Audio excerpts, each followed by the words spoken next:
देख रहे हैं न्यूज़ वन इंडिया में हूं आपके साथ अनन्या बेदी और सीधे तस्वीरें दिखाते हैं मध्य प्रदेश के सीएम शिवराज सिंह चौहान क्या कुछ कह रहे हैं, सुनिए।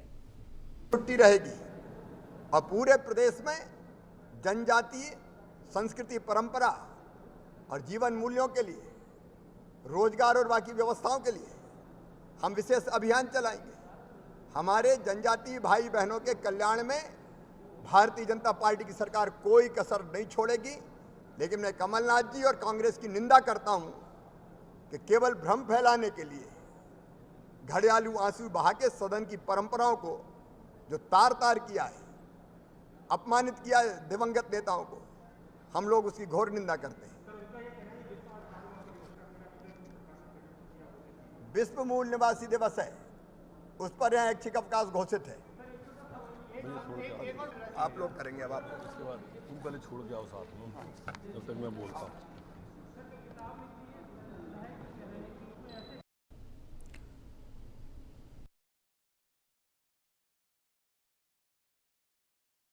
सादा और साथ ही रोजगार देने को लेकर उन्होंने कहा कि सरकार किस तरह से लगातार काम कर रही है। और बात करेंगे कुछ और खबरों की। लोकसभा में पेश किया गया ओबीसी आरक्षण बिल, राज्यों को भी मिलेगा ओबीसी लिस्ट तैयार करने का अधिकार। ओबीसी लिस्ट पर सरकार के बिल का समर्थन करेगा विपक्ष।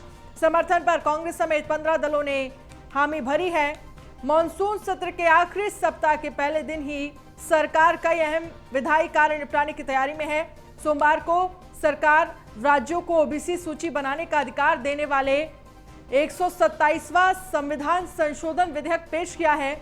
आपको बता दें कि मई में उच्चतम न्यायालय ने अपने एक फैसले में राज्यों के ओबीसी सूची तैयार करने पर रोक लगा दी थी, जिसके बाद यह विधेयक लाया जा रहा है। इससे राज्यों को दोबारा से यह अधिकार मिल सकेगा। तो लोकसभा में पेश किया गया ओबीसी आरक्षण बिल, राज्यों को भी मिलेगा ओबीसी लिस्ट तैयार करने का अधिकार। तो ओबीसी लिस्ट पर सरकार के बिल का समर्थन करेगा विपक्ष। तो कैबिनेट ने इस विधेयक को मंजूरी प्रदान की थी। तो ओबीसी आरक्षण बिल क्या है, ये आपको ग्राफिक्स के जरिए दिखा रहे हैं। विपक्ष ने इस बिल का समर्थन दिया है। इसके साथ ही 127वां संविधान संशोधन विधेयक। तो सुप्रीम कोर्ट ने अपने एक फैसले में ओबीसी सूची तैयार पर रोक लगाई थी। ये कहा था कि यह सिर्फ और सिर्फ केंद्र का अधिकार है, राज्य का नहीं है। अनुच्छेद 342 से और 366-26C के संशोधन पर मोहर लग सकती है। ओबीसी सूची में अपनी मर्जी से जातियों को अधिसूचित करने का अधिकार होगा राज्यों को। महाराष्ट्र में मराठा समुदाय, हरियाणा में जाट समुदाय होंगे ओबीसी में शामिल। तो गुजरात में पटेल समुदाय भी शामिल होगा। तो राज्यों को भी मिलेगा ओबीसी लिस्ट तैयार करने का अधिकार इस बिल के पास होने से। ब्रजेश हमारे साथ जुड़ गए हैं इस पर ज्यादा जानकारी के लिए। ब्रजेश जी, आपसे जानना चाहेंगे, लोकसभा में पेश किया गया ओबीसी आरक्षण बिल, विपक्ष का भी इस बिल को समर्थन हुआ है। इस बिल से तमाम राज्यों को यह कहा जा सकता है कि अधिकार मिल जाएंगे ओबीसी लिस्ट में शामिल करने का, जातियों को अधिसूचित करने का। आपके पास फिलहाल क्या कुछ जानकारी है? देखिए, सबसे बड़ी बात यह है कि सुप्रीम कोर्ट में पूरा मामला गया था। सुप्रीम कोर्ट में एक याचिका पर सुनवाई हुई थी और सुनवाई के बाद सुप्रीम कोर्ट ने कहा था कि केंद्र को यह अधिकार है कि वो जो है ओबीसी कम्युनिटी से जुड़ा हुआ जो भी बिल लेकर के आए या उसके लिए कानून बनाए, संविधान में संशोधन करे। इसको लेकर के जो है केंद्र के ऊपर जो है पूरी गेंद ट्रांसफर कर दी थी सुप्रीम कोर्ट ने।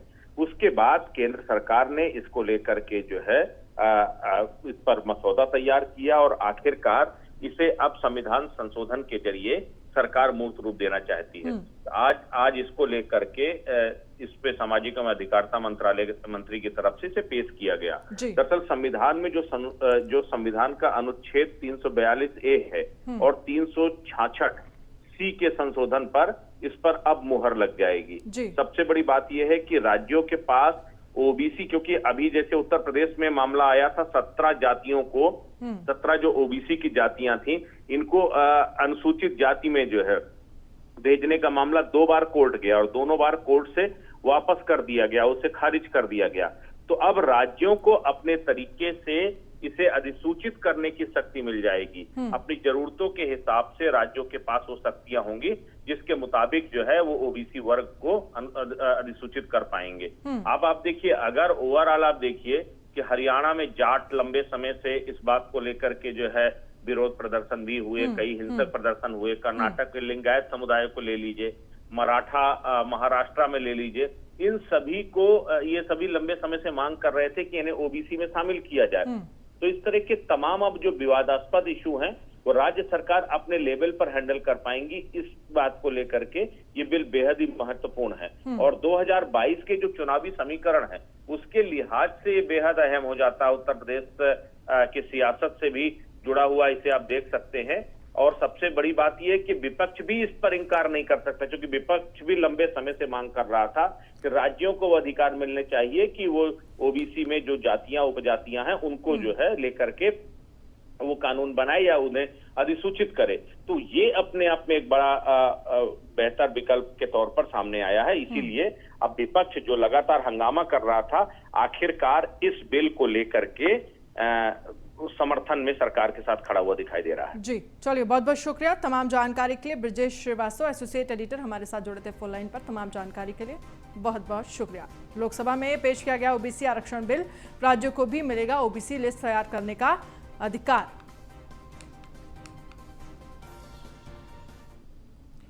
और अब खबर है दिल्ली से, जहां पर आज वतन लौट रहे हैं टोक्यो ओलंपिक के सितारे। सभी ओलंपिक पदक विजेता का होगा सम्मान, तो सभी विजेताओं का सम्मान होगा। ओलंपिक में भारतीय खिलाड़ियों ने जीते हैं 7 मेडल, 1 गोल्ड, 2 सिल्वर और 4 ब्रॉन्ज मेडल भारत को मिले हैं। शाम 6:30 बजे अशोका होटल में कार्यक्रम होगा। भीड़ को लेकर दिल्ली पुलिस ने कमर कस ली है। ओलंपिक में भारत ने अपना सर्वश्रेष्ठ प्रदर्शन दिखाया है। भारतीय खिलाड़ियों ने 7 मेडल अपने नाम किए हैं, जिनमें से 1 गोल्ड, 2 सिल्वर और 4 ब्रॉन्ज मेडल हैं। जेवलिन थ्रो के स्टार परफॉर्मर नीरज चोपड़ा ने गोल्ड मेडल जीता है। मीराबाई चानू ने ओलंपिक के पहले ही दिन सिल्वर मेडल अपने नाम किया था। रेसलर रवि दहिया ने भी सिल्वर जीता है। और वहीं स्टार शटलर पीवी सिंधु, पहलवान बजरंग पुनिया, मुक्केबाज लवलीना बोरगोहेन और भारतीय हॉकी टीम ने ब्रॉन्ज मेडल जीता है। तो नीरज चोपड़ा ने गोल्ड मेडल जीता। किस खिलाड़ी ने कौन सा मेडल जीता ये आपको दिखा रहे हैं। पीवी सिंधु ने ब्रॉन्ज मेडल जीता है और हालांकि देश को 4, 2 सिल्वर, 1 गोल्ड मेडल मिला है। बजरंग पुनिया ने भी ब्रॉन्ज मेडल जीता है। तो इस बार के ओलंपिक में क्या कुछ उपलब्धि हासिल हुई है। रवि दहिया सिल्वर मेडल जीता है रवि दहिया ने, और इसके साथ ही लवलीना बोरगोहेन ने ब्रॉन्ज मेडल जीता है बॉक्सिंग में। मीराबाई चानू सिल्वर मेडल जीता है वेट लिफ्टिंग में। तो आज वतन लौट रहे हैं टोक्यो ओलंपिक के सितारे। सभी ओलंपिक पदक विजेताओं का सम्मान होगा। ओलंपिक में भारतीय खिलाड़ियों ने जीते हैं 7 मेडल, 1 गोल्ड, 2 सिल्वर और 4 ब्रॉन्ज मेडल भारत को मिले हैं। शाम 6:30 बजे अशोका होटल में ये कार्यक्रम होगा।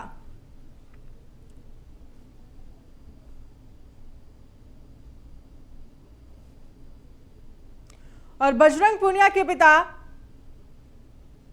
बजरंग सिंह पहलवान हमारे साथ जुड़ गए हैं फोन लाइन पर। बजरंग सिंह बलवान हमारे साथ जुड़ गए हैं। बजरंग सिंह बलवान जी, बहुत बहुत स्वागत है आपका। सर, सबसे पहले तो आपको बहुत बहुत बधाई। आपके बेटे ने ब्रॉन्ज मेडल जीता है और देश का नाम रोशन किया है, क्या कहेंगे।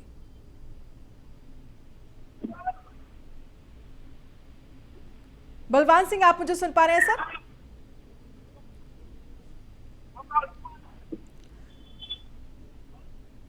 तो बजरंग पुनिया के पिता बलवान सिंह पहलवान हमारे साथ जुड़ गए हैं। सर, आप मुझे सुन पा रहे हैं? आपको मेरी आवाज आ रही है? तो शायद संपर्क टूट गया है, फिर से संपर्क साधने की कोशिश करेंगे। तो सम्मानित होंगे ओलंपिक के सितारे और आज देश वापस आ रहे हैं सितारे और लगभग 6:30 बजे का समय बताया जा रहा है जब अशोका होटल में सम्मानित किया जाएगा। सभी सितारे, सभी प्लेयर्स वहां पर मौजूद होंगे। तो इस बार की बात करें तो देश को 7 मेडल, 1 गोल्ड, 2 सिल्वर और 4 ब्रॉन्ज मेडल देश ने जीते हैं। अपने आप में ये कहा जा सकता है कि सर्वश्रेष्ठ प्रदर्शन इस बार देश का रहा। 2013 के बाद पहला गोल्ड मेडल शनिवार के दिन देश को मिला। हालांकि ओलंपिक खत्म ही हो रहा था और देश को आखिरकार गोल्ड मेडल हासिल हो गया। तो सम्मानित होंगे ओलंपिक के सितारे। 6:30 बजे का समय बताया जा रहा है जब होटल अशोका में यह सम्मान समारोह होगा और कुछ ही देर में किसी भी वक्त सभी सितारे देश पहुंचेंगे। प्लेयर्स देश वतन वापस लौटेंगे।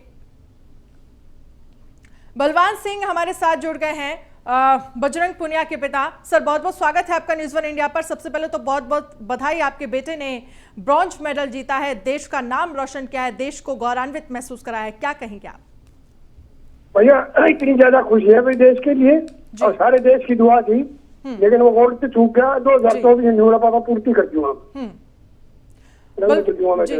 वाकई, लेकिन ये कहा जा सकता है कि उनकी फिटनेस और किस तरह से वो हार्ड वर्क करते थे, ये हम सब जानते हैं। एक खिलाड़ी के पीछे हार्ड वर्क सबसे जरूरी होता है और वही है जो आगे साथ देता है खिलाड़ी का। अगर उनके हार्डवर्क के बारे में आपसे पूछें तो किस तरह से क्या कुछ शेड्यूल रहता था और क्या कहेंगे इसको लेकर आप अपने बेटे के लिए? भैया अपने बेटे में तो सारी यार वो करता हूँ, उसको बढ़िया हौसला कर रखूँ। बेटे में कोई बात नहीं, मैं तो गोल्ड मान लिया, तेरा हार नहीं हूँ।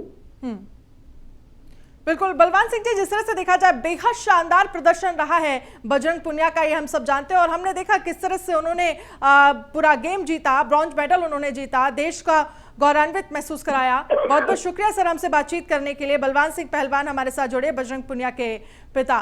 तो सम्मानित होंगे सभी ओलंपिक के सितारे। शाम 6:30 बजे का समय बताया जा रहा है जब अशोका होटल में ये सम्मान समारोह होगा।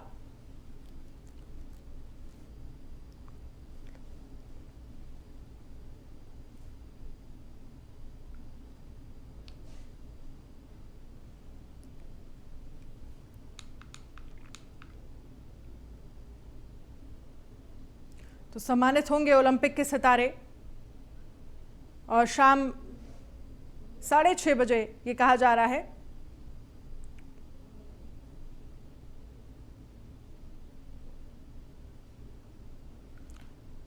तो सम्मानित होंगे ओलंपिक के सितारे, शाम 6:30 बजे ये सम्मान समारोह होगा और किसी भी वक्त देश वापस आ सकते हैं।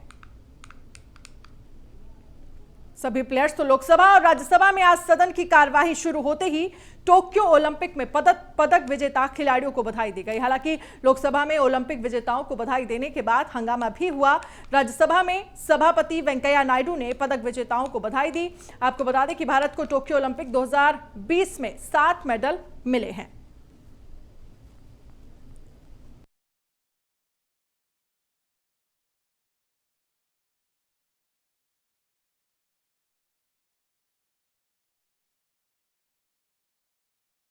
पदक विजेता खिलाड़ियों का सम्मान और लोकसभा और राज्यसभा में खिलाड़ियों को बधाई दी गई। हालांकि इसके बाद हंगामा भी हुआ। तो इस बार देश को 7 मेडल मिले हैं। पदक विजेता खिलाड़ियों का सम्मान। और जालौन से बड़ी खबर आपको दिखा रहे हैं। बाढ़ ग्रस्त इलाके में सीएम योगी का दौरा, जल प्रलय से ग्रस्त इलाकों का करेंगे हवाई निरीक्षण, राहत सामग्री का वितरण और समीक्षा बैठक भी करेंगे। सीएम के दौरे से पहले जिला प्रशासन तैयारियों में जुटा है। डीएम प्रियंका निरंजन ने हेलीपैड का निरीक्षण किया। कालपी, कुठौंद और रामपुरा इलाके में जनजीवन अस्त व्यस्त, स्वास्थ्य विभाग की टीमें राहत और बचाव कार्यों में लगी हैं। रामपुरा में बनाया जा रहा है सीएम के हेलीकॉप्टर के लिए हेलीपैड। राहत सामग्री का वितरण किया जा रहा है प्रशासन की टीम की तरफ से। सीएम के दौरे से पहले जिला प्रशासन तैयारियों में जुटा है। डीएम प्रियंका, जो तमाम तैयारियां की जा रही हैं उसका निरीक्षण भी डीएम प्रियंका ने किया। बाढ़ग्रस्त इलाकों का दौरा करेंगे, जल प्रलय से ग्रसित इलाकों का हवाई निरीक्षण करेंगे सीएम योगी आदित्यनाथ। राहत सामग्री का वितरण और समीक्षा बैठक भी करेंगे योगी आदित्यनाथ। तो बाढ़ग्रस्त इलाकों में सीएम योगी का दौरा, जल प्रलय से ग्रसित इलाकों का करेंगे हवाई निरीक्षण। मंत्री महोदय, यहाँ बाढ़ से प्रभावित लोगों को जो है राहत सामग्री का वितरण करने के लिए और यहाँ का हवाई सर्वेक्षण करेंगे। उसके बाद समीक्षा बैठक के माध्यम से कार्यों की समीक्षा भी करेंगे। तो उसके लिए अभी आवश्यक तैयारियाँ चल रही हैं और स्थल विजिट कर रहे हैं कि किस प्रकार से माननीय मुख्यमंत्री को स्थलों का विजिट कराई जा सकती है। मुख्यमंत्री महोदय यहाँ बाढ़ से प्रभावित लोगों को जो है राहत सामग्री का वितरण करने के लिए और यहाँ का हवाई सर्वेक्षण करेंगे। उसके बाद समीक्षा बैठक के माध्यम से कार्यों की समीक्षा भी करेंगे। तो उसके लिए अभी आवश्यक तैयारियाँ चल रही हैं और स्थल विजिट कर रहे हैं कि किस प्रकार से माननीय मुख्यमंत्री को स्थलों का विजिट कराई जा सकती है। मुख्यमंत्री महोदय। और वहीं आम आदमी पार्टी के वरिष्ठ नेता कर्नल अजय कोठियाल का गजा पहुंचने पर क्षेत्रवासियों ने फूल मालाओं और ढोल नगाड़ों से स्वागत किया। युवाओं और स्थानीय लोगों से संवाद करने के बाद आयोजित प्रेस कॉन्फ्रेंस में कर्नल अजय कोठियाल ने पृथक उत्तराखंड राज्य की अवधारणा को जमीन पर उतारने के लिए नए सिरे से काम करने पर जोर दिया और कहा कि उत्तराखंड को पर्यटन और ऊर्जा क्षेत्र में विकसित करने की अपार संभावना है।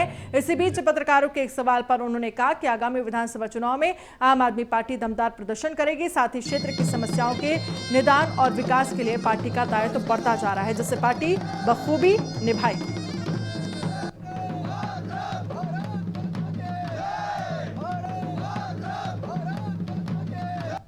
ये तो आम आदमी पार्टी का वो वाला मुद्दा है जिसे बहुत ज़्यादा स्ट्रेंथ है और गजा से बहुत ज़्यादा लोग फौज में निकलते हैं। पहले हमारा कैंप यहाँ पे चलता था, इसलिए मेरे को ना ये बेसिक जानकारियाँ हैं।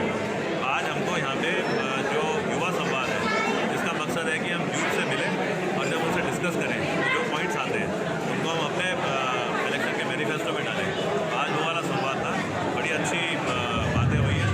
जो लोगों के अंदर डाउट होते हैं, शक होते हैं, वो उन्होंने पूछने की कोशिश करी और अच्छे से रिस्पॉन्स हमको आया। बड़े अच्छे विचार से हम जा रहे हैं यहाँ से सीख करके। तो ये देखना है कि कुछ ऐसे नियम ना बने जो कि भू कानून स्ट्रांगली लागू हो, लेकिन वो बाईपास करके और लोग फिर भी ज़मीन ले लें। वो वाले नियम नहीं बनने चाहिए। उसको भी हम एक रीड कर रहे हैं और उसको मतलब सरकार को भी समझाएंगे और अभी जब सरकार में आएगा तो करेंगे भी। इस जगह को हम और ज़्यादा अच्छे तरीके से आगे काम करके बढ़ाना चाहेंगे। बाकी जगहों को भी देखेंगे।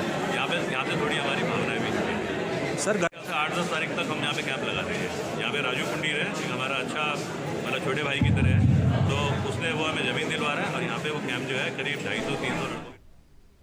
और खबर है लखनऊ से, जहां पर छात्रा से अश्लील बातें करने वाला गिरफ्तार हुआ है। बड़ी खबर आपको दिखा रहे हैं। छात्रा से अश्लील बातें करने वाला गिरफ्तार। इंटरनेशनल कॉल के जरिए करते थे छेड़खानी। 21 अप्रैल को कक्षा 8 की छात्रा के पास आई थी कॉल। हर 10 मिनट पर छात्रा को कर रहे थे कॉल और मैसेजेस। छात्रा ने परेशान होकर परिवार को बताई पूरी कहानी। परिजनों ने मामले में स्थानीय पुलिस को सूचना दी। मडियाओं पुलिस और साइबर सेल ने की मामले में जांच। ऐप के जरिए नंबर बदलकर छात्रा को किया जा रहा था परेशान। मामले में पुलिस ने एक आरोपी को गिरफ्तार किया है। छात्रा के क्लासमेट का भाई है आरोपी सैफ। मामले में गिरफ्तारी के बाद की जा रही है आगे की कार्रवाई। तो जो शख्स छात्रा को परेशान करता था, तस्वीर में हम आपको दिखा रहे हैं, छात्रा के क्लासमेट का भाई है आरोपी सैफ। तो मामले में गिरफ्तार के बाद की जा रही है आगे की पूरी कार्रवाई। गिरफ्तारी के बाद कार्रवाई की जा रही है। छात्रा से अश्लील बातें करने वाला गिरफ्तार हुआ है। नीलेश चौहान हमारे साथ ज्यादा जानकारी के लिए जुड़ गए हैं। नीलेश, जिस तरह से गिरफ्तारी की है पुलिस ने, छात्रा से अश्लील बातें करता था छात्रा के क्लासमेट का भाई सैफ, फिलहाल आपके पास क्या कुछ जानकारी है इस मामले पर? देखिए, बिल्कुल जब से कोरोना काल उत्तर प्रदेश और देश में शुरू हुआ, उसके बाद से जितने भी कॉलेज और स्कूल थे उनको वर्चुअल रूप से संचालित करने का दिशा निर्देश जारी हुआ था। इसके बाद ऑनलाइन पढ़ाई चल रही थी। उसी ऑनलाइन पढ़ाई के दौरान जो कक्षा 8 की छात्रा थी, उसका एक क्लासमेट था, उसने छात्रा का नंबर अपने बड़े भाई को दे दिया, जिसके बाद वो बड़ा भाई नंबर को जो है ऐप में तब्दील करने के बाद इंटरनेशनल नंबर दिखाई दे, इस वजह से इंटरनेट कॉल कर रहा था और एक व्हाट्सएप नंबर उसी तरीके का जनरेट किया गया था, जिसके बाद छात्रा को 21 अप्रैल से लगातार परेशान किया जा रहा था। हर 10 मिनट पे अश्लील मैसेज भेजे जा रहे थे, अश्लील बातें की जा रही थी, जिससे परेशान होकर छात्रा ने परिवार को पूरी कहानी बताई। जिसके बाद परिवार मडियाओं थाने पहुंचा और एक तहरीर दी। तहरीर देने के बाद पीड़ित परिवार ने सीपीडी के ठाकुर से गुहार लगाई थी कि उसकी छात्रा को परेशान किया जा रहा है, जिसके कारण वो मानसिक रूप से काफी परेशान हो चुकी है और वो किसी से बात करना पसंद नहीं करे। जिसके बाद टीमें गठित की गई और पूरे घटना का अनावरण करने के लिए लगाई गई। तो अब फिलहाल ये कहा जा सकता है कि जो आरोपी है उसको गिरफ्तार किया गया, उसके नाबालिग भाई को। चलिए नीलेश, बहुत बहुत शुक्रिया तमाम जानकारी के लिए।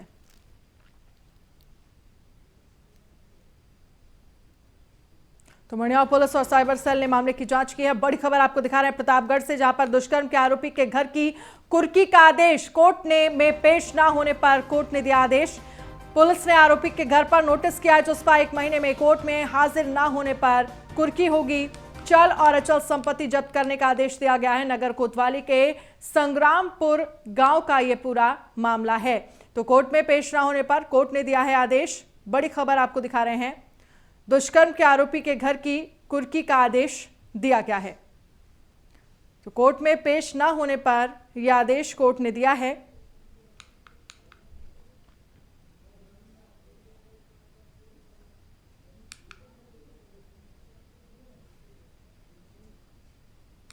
और हरदोई में पुलिस ने छापेमारी कर 60 लीटर जहरीली शराब बरामद की है। पुलिस ने आबकारी विभाग की संयुक्त टीम के साथ छापेमारी की। इस दौरान 4 लोगों के खिलाफ मुकदमा दर्ज किया गया। तो आबकारी विभाग की संयुक्त टीम के साथ छापेमारी की गई। 60 लीटर जहरीली शराब बरामद की है पुलिस ने। 4 लोगों के खिलाफ मुकदमा भी दर्ज किया गया है। तो ये बड़ी कार्रवाई पुलिस की तरफ से की गई। पुलिस ने छापेमारी कर अवैध शराब बरामद की है।